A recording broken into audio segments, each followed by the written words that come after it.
Welcome to the Work Hard, Play Hard podcast. My name is Rob Murgatroyd, and I'm a former doctor turned lifestyle entrepreneur. Each week, I interview some of the best minds on the planet on the science of achievement and the art of fulfillment. Come take this journey with me. Excuses are over. It's time to live. As soon as you stop driving for perfection, that's when you excel. Hand me the phone, which they eventually did. I'm going to rely on my training up to that point, fall to my highest level of preparation, and I was confident that as good an outcome as we could get, it was going to happen. Shockingly, I took her advice, and she was shocked by that, which still to this day amazes me. Taking advice from the right people is one of the biggest hacks to getting ahead in life. Emotional intelligence is understanding that emotions are going to drive decisions, number one. And then if you have the intelligence, then you get the tools. Hostage negotiation tools are about steering emotion. What's up, everybody? This is Rob Murgatroyd, and welcome to another episode of the Work Hard, Play Hard show. This episode features Chris Voss. You can find him on Instagram and elsewhere at the FBI Negotiator. So look, I wanted to have Chris on the show because he's a freaking FBI hostage negotiator.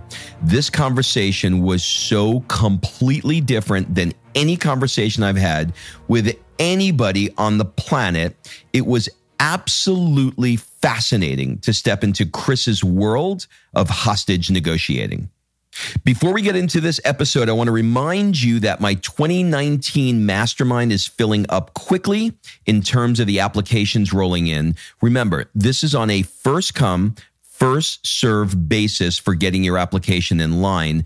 I do go through all of them and I look for the best fits, and then I set up a phone call to see if it's a great fit between you, me, and the existing group. So if you are at all interested, go to workhardplayhardpodcast.com/mastermind. So if you're a 6 or 7 figure entrepreneur who wants to 10x their lives through play, tribe, and amazing experiences around the world, then this may be the mastermind for you. So this year, 2019, actually, we're going to be doing 1 domestic and 2 international locations that I promise you will be mind-blowing. The mastermind is the fastest way that I know of to 10x your business, up-level your tribe, and get a clear path to grow your business and your relationships to the next level.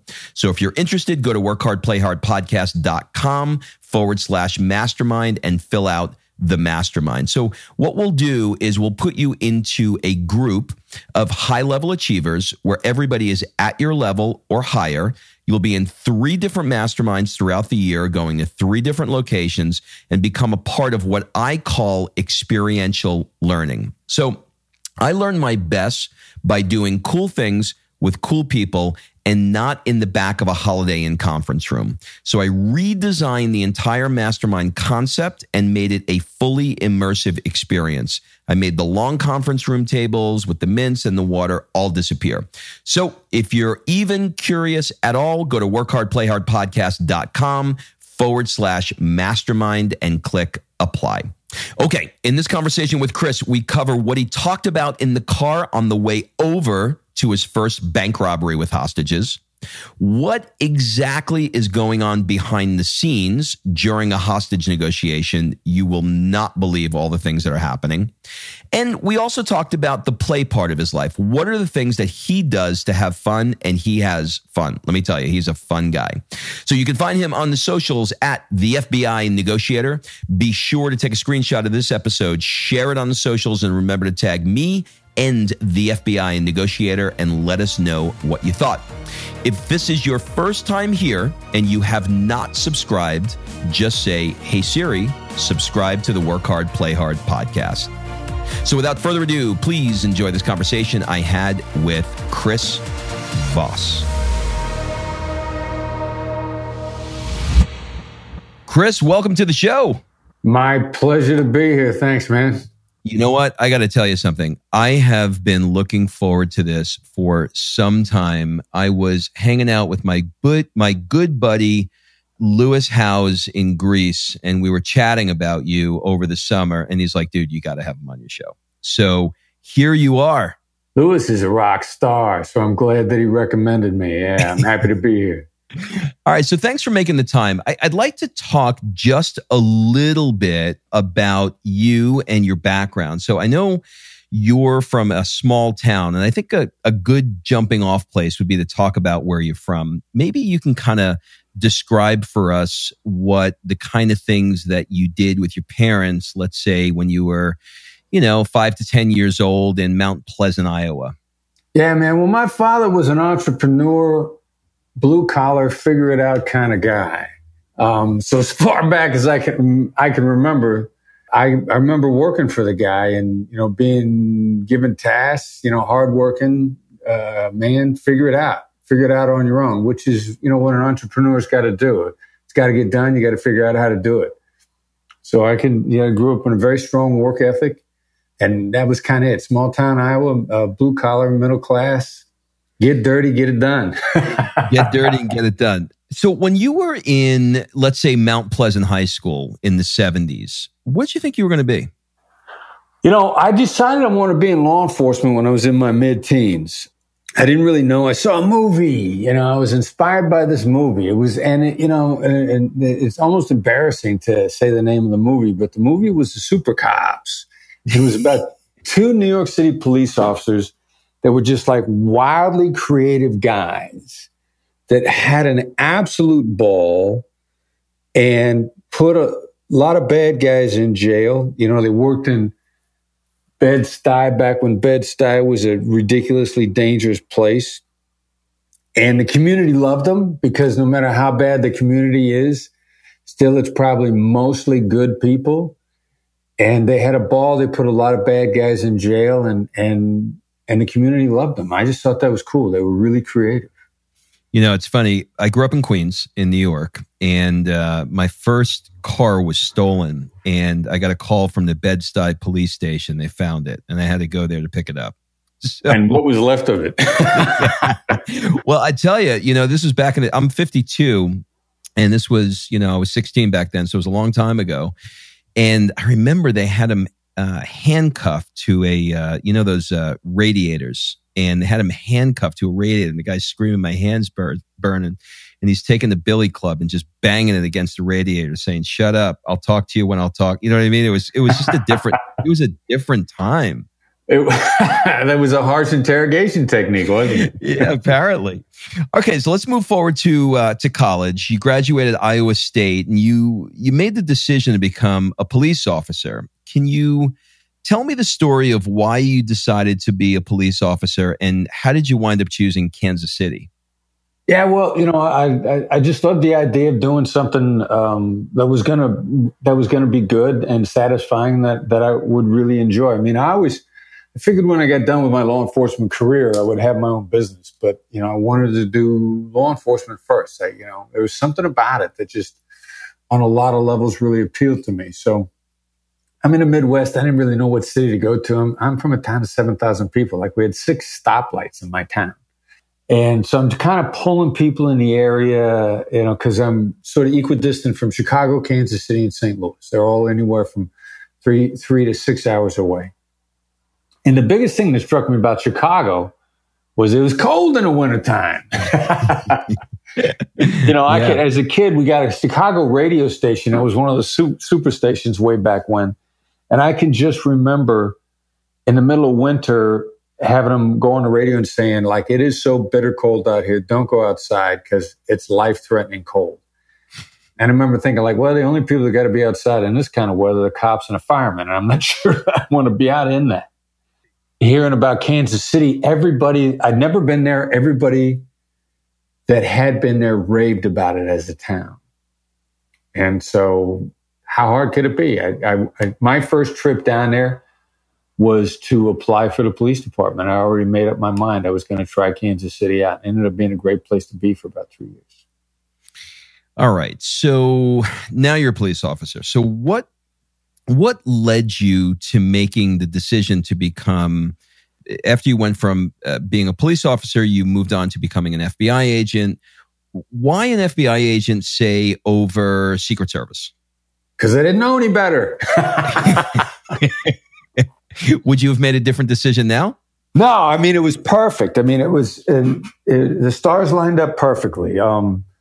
My father finally, after having paid for a college degree, and then I turn around and I go out and get a job that doesn't require one, he reconciled himself to the fact that I was going to be in law enforcement. And so he figured do something more than be a local cop, which is a wonderful thing to do. I mean, it disparages that profession. I would have been completely happy had I stayed in KCMO. But so he had a buddy who was a Secret Service agent. And I didn't know one federal law enforcement organization from another. And I talked to this guy on the phone and he said, I traveled all over the world on behalf of the Secret Service. And I went, really?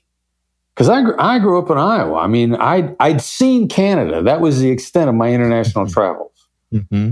And the idea that somebody was going to pay me to travel all over the world, I thought, that's cool. And to my very good luck, the Secret Service was not hiring. The FBI was. They had just started a big hiring push. And 10 months later, I was in the FBI. All right.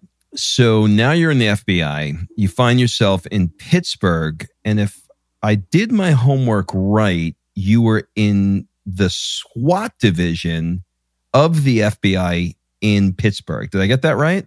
Well, I was on a SWAT team and it was an additional duty, like more. You can be an agent and have additional duties if you don't want to go into management. You can specialize if whatever you think is like kind of cool that you want to get into. And it's principally SWAT, negotiation, bombs, if you will, and undercover. And they're each kind of a different animal. And so you have a tendency to drift more towards one or the other because it might be how you're wired. Now, initially, while I was an investigator during the day, I got on the SWAT team in Pittsburgh, and I loved it and would have stayed with it, if the fate hadn't taken me another direction. But I was on a SWAT team in Pittsburgh, and it was great. I loved it. So now you're in the FBI. Things are coming along, and you're like, you know what? I think I want to be a hostage negotiator. Can you walk me through the conversation you had with Amy when you asked her if you could be a hostage negotiator? Oh yeah, man! I'm telling you, Amy was in the same. We were both in the terrorism branch in New York. I was on a domestic terrorist squad at the time, and she was on an international squad. And I kind of went up to her in the office one day. She's sitting at her desk and just kind of went, ta-da! Here I am. And she was just thoroughly unimpressed and kind of looked down her nose at me. And she knew me from being in the branch, and she knew I was an ex-cop. And she's like, all right, so I know you're a cop. We're on a negotiation team with the police department. I'm like, no. And she said, okay, well, you got any experience in this in any way, shape, or form? I'm like, no. She said, do you got any degrees in psychology? Have you got any educational background? And I said, no.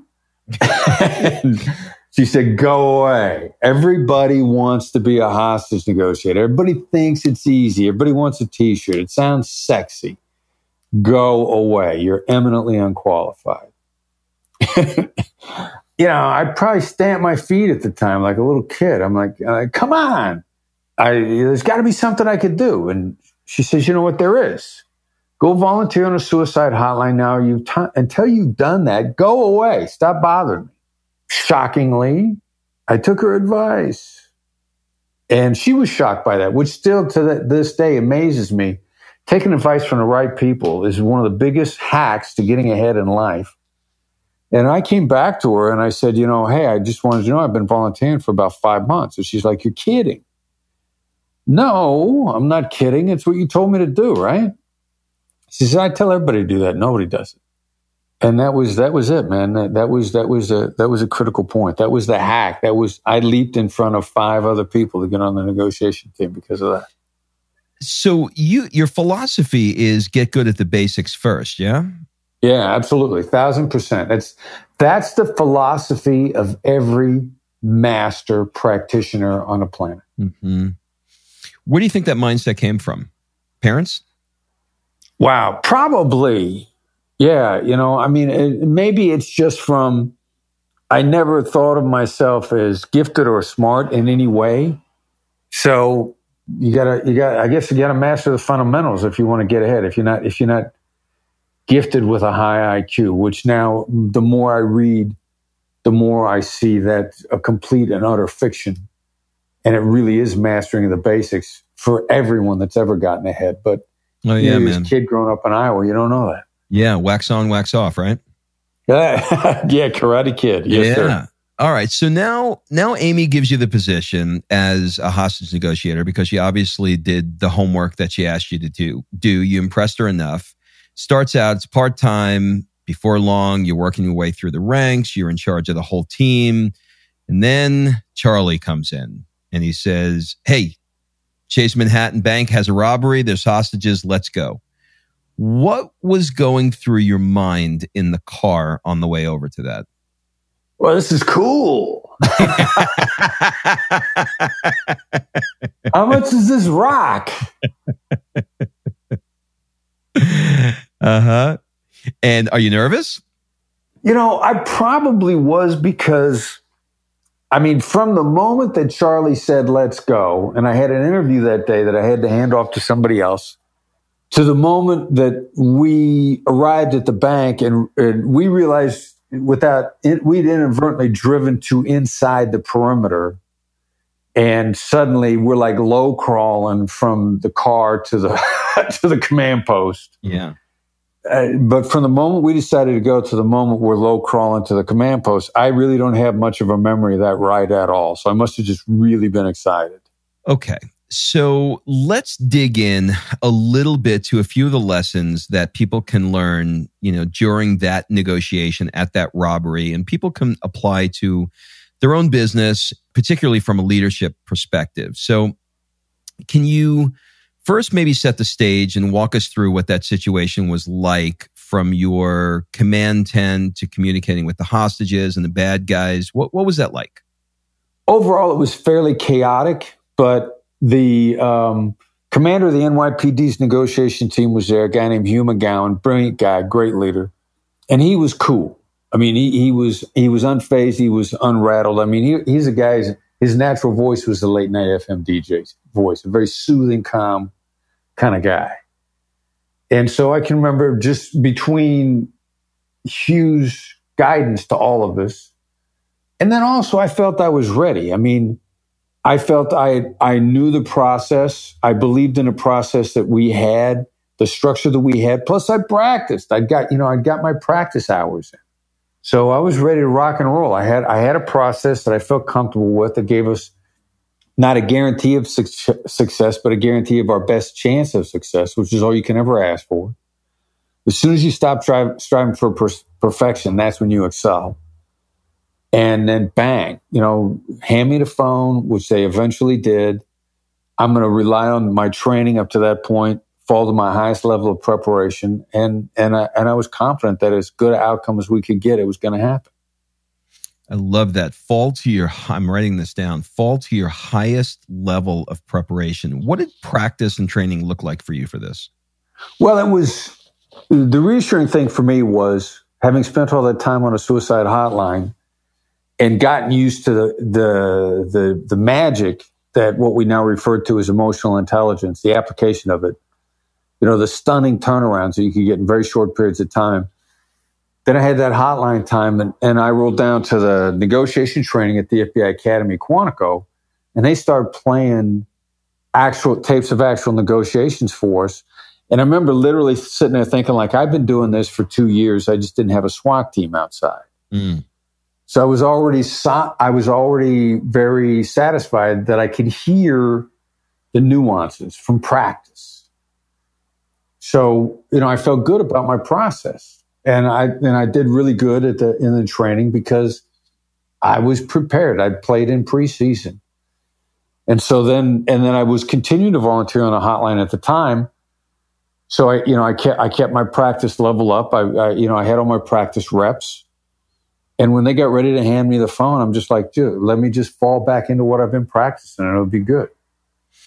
Do you have to have a certain temperament for this? And do you think that, you were the candidate who has the temperament, or is this something that can be trained in anybody, even, super hyper type A people? You only need one of two characteristics, and you don't need both. And if you put the two of them together, then you're going to nail it. The first characteristic is openness to learning this.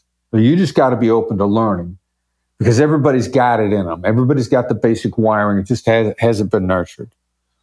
I think my level of openness is very high. And it helps if you're a hard worker. I've run across some superstar negotiators that didn't rate particularly high on the openness characteristics, but they were just worked at it so relentlessly. They didn't have to be fast at learning. They just worked at learning really hard, and they got it. So you don't have to. That's all it takes. Be open to learning and be willing to work hard, and then you can nail it. You can master it. And that's pretty much any skill out there that's skill based. So you did a lot of work, you said, on the suicide hotline. In the news, we see a lot more suicides now. Kate Spade, Anthony Bourdain, the list is going on and on. Is there more of it happening now, or is it just becoming more publicized? Or what's your sort of thoughts on the fact that it's in the news as much as it is lately? I heard a great quote, and I wish I could tell you who said it the other day. He said, "Look at the data, not the headlines." Yeah, it's great. Because the news's job is to funnel us to aggregate the bad news and then get to the sexiest stuff as quickly as possible. I don't have data that indicates that there's any more suicides. There's typically a spike after a high-profile suicide. And the downside of the amount of affection that was poured out for both Anthony Bourdain and Robin Williams is that if you're contemplating suicide and you see all this love that's being generated to your memory, it encourages you to do that. It's a way to reclaim your life, unfortunately, for the individual. Then the news, the outpouring of love and affection for both of these people and the amount of regard that the world held them in obscures the tragedy of their loved ones and the anger of their loved ones and the abandonment and the feelings of abandonment, isolation, and betrayal that the loved ones go through. And that's the real tragedy of the outpouring of support for Anthony Bourdain and Robin Williams, because it was so loved globally for good reason, that it obscures the tragedy that the family members go through and the anger and the betrayal and the abandonment that they feel as a result. God, such an interesting perspective. I hadn't thought of that. All right, so I'm going to dig into some of the techniques, because I've been using some of this shit on my wife over the last couple of days as I've been preparing for this. So I'm really excited. Hopefully she doesn't listen to this. No, I'm not going to let her. One of the things that I did today in the car, we went out for lunch, and I said to her, instead of saying, "You're right," I said, "That's right." And she looked at me and she smiled. It's like, it felt good, right? So maybe you can kind of unpack why there's a difference between, using the example of my spouse here, why is there a difference between saying to somebody, "You're right," and "That's right"? Well, unfortunately, "you're right" is a little bit of a placating response. And some people get wise to that and begin to hear it. And some people have no idea that it's being said to them to placate it. I mean, it's a remarkably effective way to get somebody to stop talking when they won't leave you alone, is to just say to them, "Hey, you're right," and they'll shut up. Now, if your wife caught the difference, she sounds to me like an emotionally intelligent person. She is.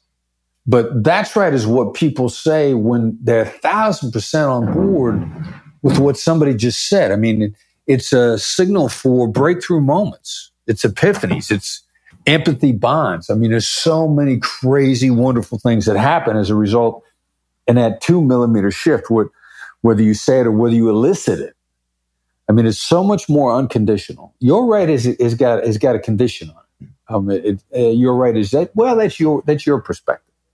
It's one of the things you does. It's a little condescending too. Can be. It absolutely can be. Absolutely can be.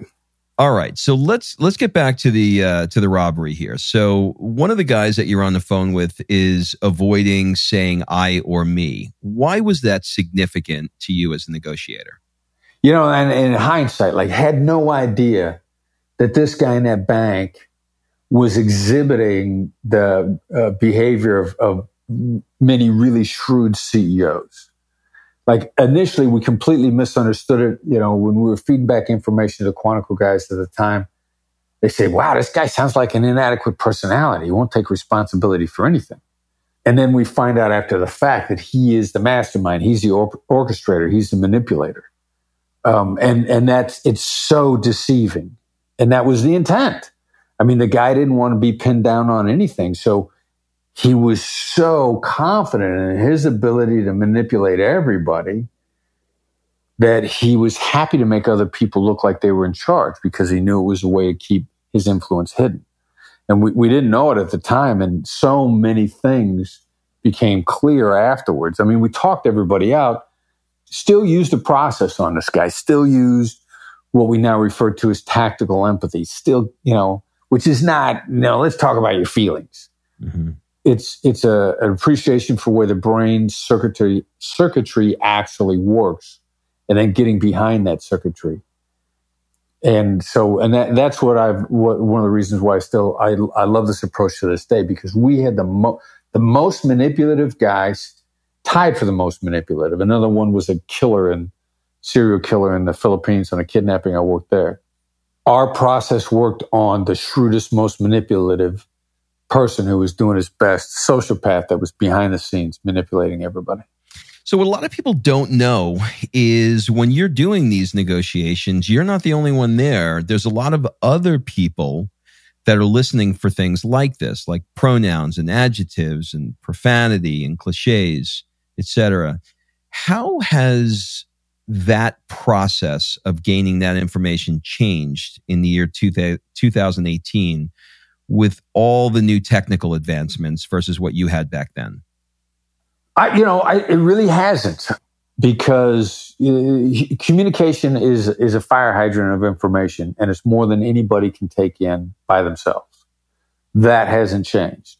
Understanding where to look for in the nuances. And the only thing that maybe the tech has given us now is we can communicate digitally via words if I know how to do it properly. Most people do email and text wrong. But I will use that as supplements to my in-person communication as opposed to substitutes. And then I'll break it down and we'll try to get a little piece at a time. That may be the only difference in tech. But there's still the other side is going to give you a fire hose of information, and you're never going to be able to keep up on it by yourself. Back then, we put 5 people on the negotiation team. Now, anything important, we got no less than 2 on our side. Okay, so the email and text are now different, and you sort of alluded to how we're doing it all wrong. How do you convey tone in an email and text, and what tips or strategies do you have for people to email or text better? We strategically use apologies a lot. Like if I gotta say something that might be construed as harsh, I'm gonna do a preemptive emotional intelligence, and I'm going to say it's going to seem harsh. And then I'm going to say, I'm sorry, but I'm afraid I can't do that. And that's the way I'm going to say no. And that's going to land softly. Mm-hmm. Now, there was a very specific design in that. My warning, this is going to seem harsh.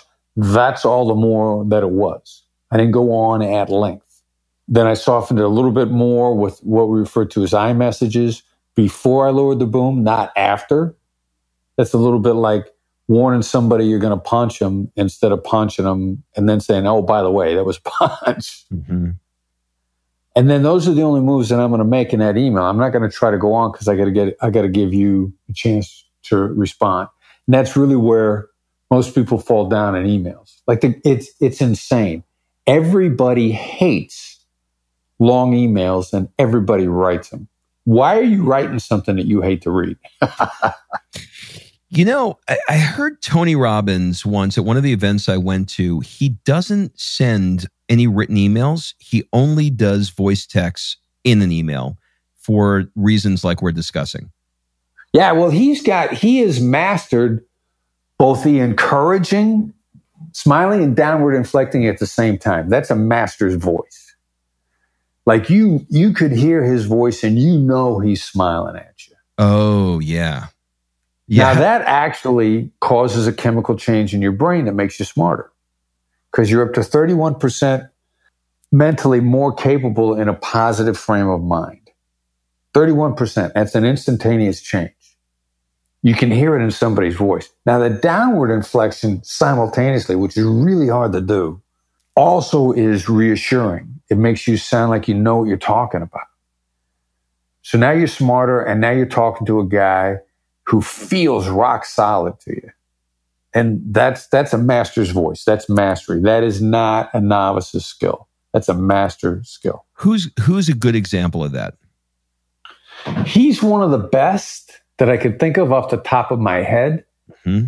Interestingly enough, Bush 43 was pretty good at that. I think that was despite he's got a little bit higher voice and despite the Texas, how's a guy with a Texas accent get enough votes that he becomes a governor of a state and ultimately president of the United States? And despite the fact that he made a lot of bad foreign policy choices, he's a good guy. I'll tell you somebody else, the master communicator, Ronald Reagan. And another master communicator, Bill Clinton. Those guys all have great voices. But it's not only just the quality of the voice, it's how you use it, right? It's pacing, it's timing. There's also some inflection points that you practice at different times, or you begin to have an appreciation for the impact on the other side. Like I could ask you a question, I could say, after everything I've said to you, does this seem like a good idea to you? Those words were a question, but the downward inflection was a statement, which basically says, if you don't think it's a good idea, you're a bozo. Right. But if I say to you, and see, this is a yes-oriented question, which we don't do at all. I don't normally ever ask this question. But even if I were to give you a yes-oriented question, if I would say, after everything I've said to you, do you think like this is good for you? You'd then wonder, I would trigger a questioning thought process in your mind, and with my upward inflection at the very end would completely change how you thought about it. And you're more likely to think about it and give me an honest answer with that subtle change in the inflection at the end of the question. Why is that? Because we're emotional creatures that respond to emotion? Yeah, because emotion drives the way, the emotion drives the path of the thoughts through your head. Your limbic system is your circulatory system in your brain of where the thoughts go. And they either go through areas that are largely negative in your amygdala, or they take another route. And I'm going to use my tone of voice first to change what part of your brain is engaged in the thinking about what I just said. Why do you think most people don't do it? Because they believe that the information and the words have more value than the emotion, the pacing, etc.? We're so afraid of our own emotions because we're wired to be negative. Our caveman wiring is still there from the very beginning, and it was necessary for our survival. So the same reason that my approach works is also the same reason that it interferes with our thinking. We're designed to be overly negative. And we become overly negative in this ridiculous idea that we should get emotions out of business decisions, because that's an impossibility. There's some really good neuroscience data out there that says that you literally can't make a decision without the interplay of emotions, because you make your decisions based on what you care about, which then by definition makes decision-making an emotional process. But we went through the 60s and the 70s in business thought with the idea that business should be unemotional. And then we went 40 years. I mean, it's only been in the last 8 or 9 years that emotional intelligence is a valued business asset. That's a really recent change. Yeah, I mean, probably I don't know, maybe 5-8 years ago, the word emotional intelligence didn't exist in vocabulary, in the lexicon, but now it seems like it's everywhere. Right.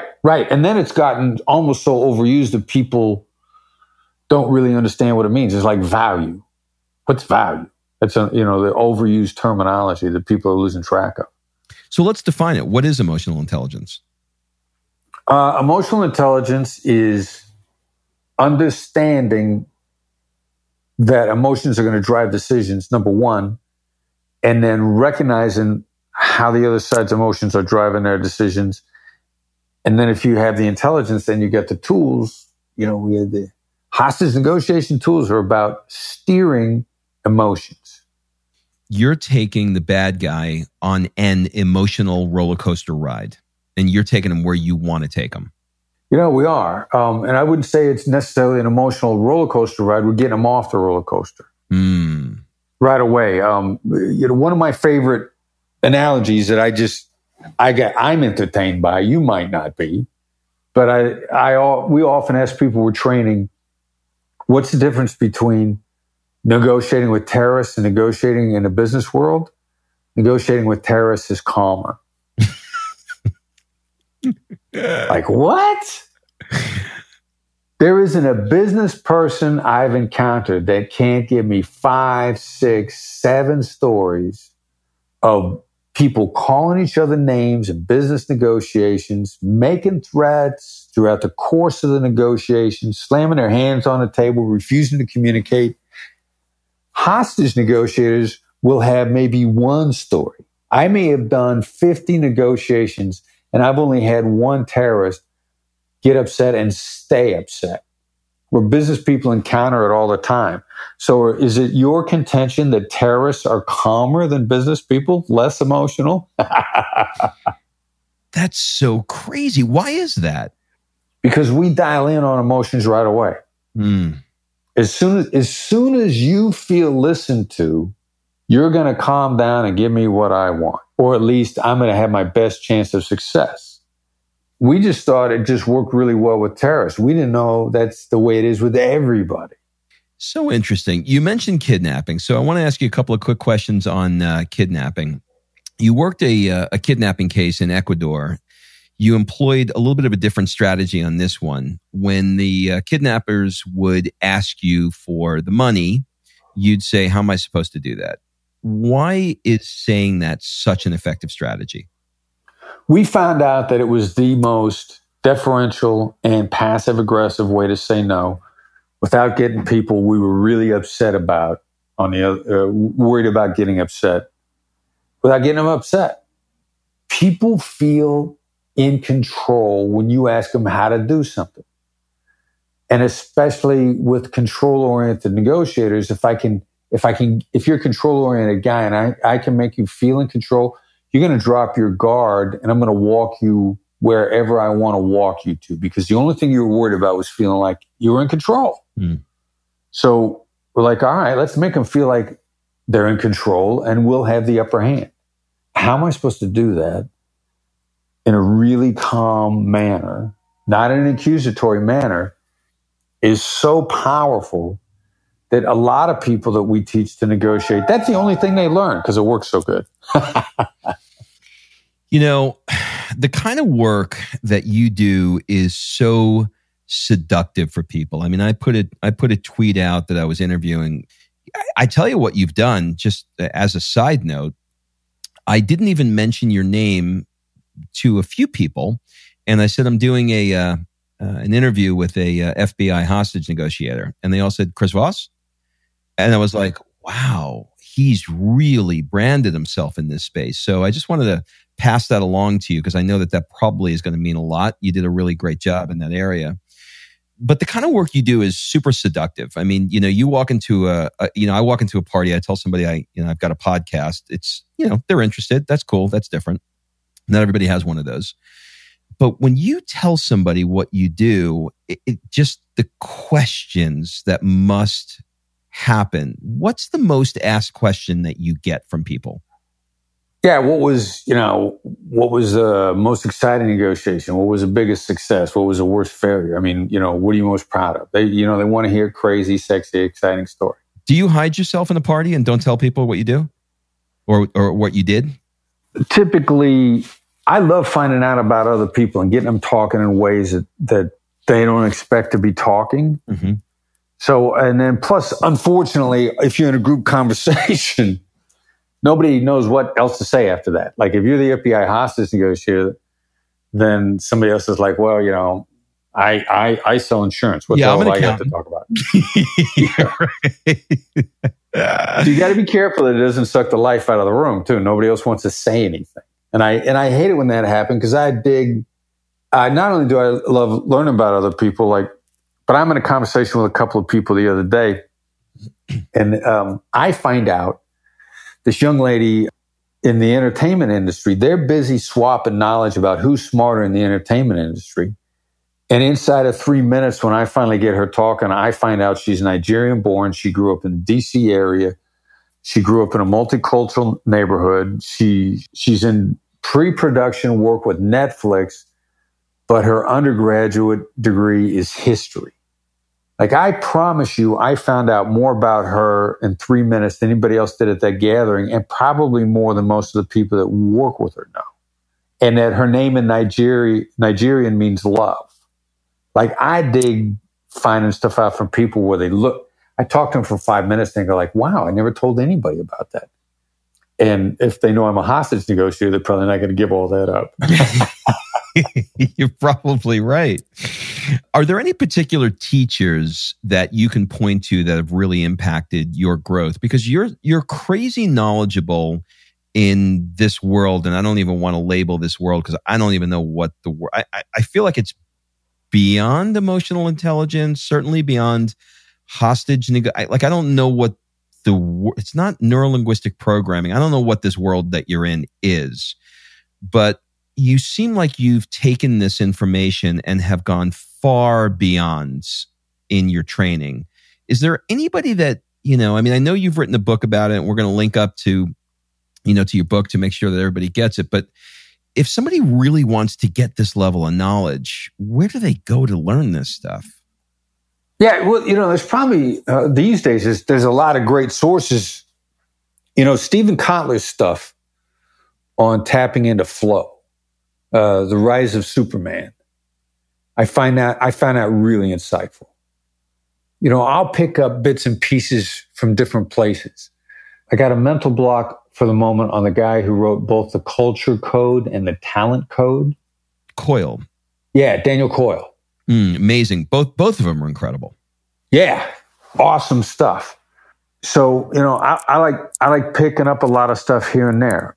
I share my co-author with Keith Ferrazzi, who wrote back in 2005, Never Eat Alone. Yeah. There's stuff there. Jim Camp's book, Start With No, from 2002. I pick stuff up there. These days, I can't read enough. I'm what I would like to say the Elon Musk, Mark Cuban style of thinking where you got to read. Somebody's going to pass you if you don't read. You're gonna get left behind. You got to stay on the edge, and so I'm trying to pick up as much as I can. Ferrazzi is incredible. He was my partner at a Tony Robbins event about 10 years ago. He's a great guy. Yeah, and he's got such insight. I love hearing him talk about what he does because he's so smart. All right, so I want to switch gears with you. The show is called Work Hard, Play Hard, and the work hard part of the show is about just that, talking about different things that people do, and maybe there's an insurance salesman listening who can take some of these techniques and lead his team a little bit better with it. But in life, there's two sides, right? There's the working and there's the playing. And I find as I'm getting older that people spend a lot of time on work and not enough time on the other parts of their life. Most entrepreneurs are super driven and they just don't take the time. So I want to ask you a couple of questions on some areas that are outside of work for you. If you could spend a month anywhere in the world, where would it be and why? Wow. It'd be a toss-up from a couple of places, like Africa, maybe. Because I like exploration, travel, vacation. So like if I can go someplace and my only plans are when I'm going to show up and when I'm going to leave, and then just completely discover that place, then I dig that. So I can do that in New Jersey because the world is fascinating if you let it be. Or I could do it in Africa, or I could do it in New Zealand. But it'd be something along those lines. It's interesting. I just, the travel guy, Rick Steves, right? Have you heard? Yeah. Yeah. So he just did an episode with a French guy, and it's the concept you'll love. It's called philandering. Philandering is basically the exactly what you described. You go to a place and you have absolutely no agenda at all. And what unfolds is so much richer and deeper than if you said, Monday we're going to go to the Louvre, Tuesday we're going to go to the Eiffel Tower. The experience is radically different because those expectations are gone. So I love that idea. Yeah, it makes all the difference in the world. You might not get 5 feet and discover something awesome. Yeah, that's exactly right. What's the one thing that's rocking your world right now that has nothing to do with work? Oh, wow. It's tough, right? I don't know because, see, my work is so much fun. Uh-huh. I get so immersed in this. Yeah. My son is my business partner, so it doesn't separate it that much from work, but seeing him grow as a human being, as a dad, and thinking that I've had a part of that and that I'm still part of that as a father, I mean, to me, that's super cool. Yeah, it is really cool. How much time do you take off to recharge and refocus per week, per year? What's that look like for you? I got to do daily recharges in 5, 10, 15-minute increments throughout the day. Mm-hmm. And then there's less of a need to recover on the weekend. I find my weekend to be a lot more enjoyable because the week hasn't exhausted me. What's a recovery block look like for you? There might be a 10-minute sort of gratitude meditation breathing exercise that I picked up from Tony Robbins. Mm-hmm. I start my day with a gratitude journal. I start my day with positive music. Mm-hmm. I know that if I take a walk, half-hour, 20-minute walk in the middle part of the day in the sunshine, which is one of the reasons I like being in Los Angeles, is because there's frequently sunshine here. Oh, you live in LA? Yeah. That's cool. We're moving there next year. I live in Atlanta now. We're moving to Manhattan Beach. Very nice. You're tired of the humidity, huh? You got it right. That didn't take long. If you had all the time and the money in the world to pursue a hobby or a recreational activity, what would it be and why? And maybe it could be, what's the one thing that you always wanted to learn but just haven't gotten around to yet? Two completely different questions. Okay. I'd probably do mountain climbing. Interesting. Why? Because it requires such focus. It's a mental and physical challenge simultaneously. And what about the one thing that you've always wanted to learn but haven't gotten around to yet?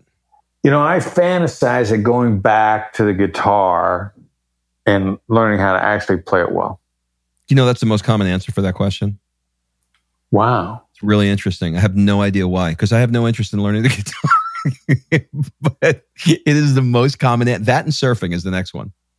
That's interesting. Yeah. A lot of people talk about their morning routine, but I'm kind of interested in what your wind down evening routine looks like. Do you have any routine there? Glass of wine, read a book, take dog for a walk, anything like that?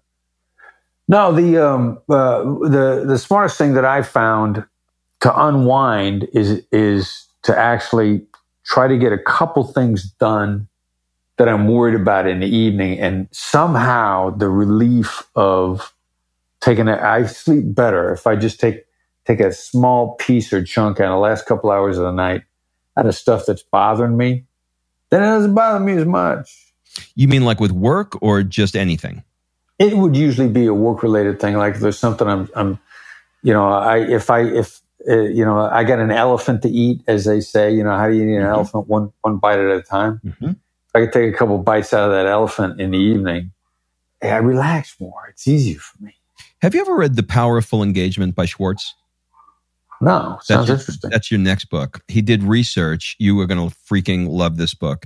He did research on high performers. He started with athletes and then he moved into entrepreneurs. And he found that you can go about 2 hours and 45 minutes with having high cognitive function, and then you need 20 minutes separation between the two, as opposed to forcing your way through. So every high-level performer, he studied Jordan and all kinds of people, they can go about 2 hours, 2.5 hours at the outside, and then they have to have some kind of reset, whether it's listening to music, walking around the block, doing a stupid dance, whatever you do, but it has to be completely different than what you're doing.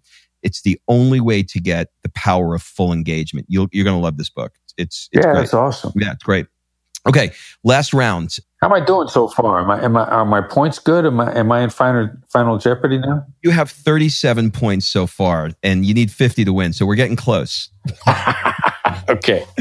What would you? And this rapid fire is answer as quickly or as slowly as you'd like. It's basically a first thing that comes to mind round. What would your friends say is one of your superpowers? Being loyal. What's one of the things you're afraid of now? The same thing I've always been afraid of. I've always been afraid of letting my fears get in my way, like having some sort of hesitation, being scared of the bully. I think I read I wish I could find it word for word, a saying when I was in my 20s. The great bully of life, when we finally get the courage to tug on a bully's beard and find out it was fake. I never heard that. That's so good. What keeps you up at night?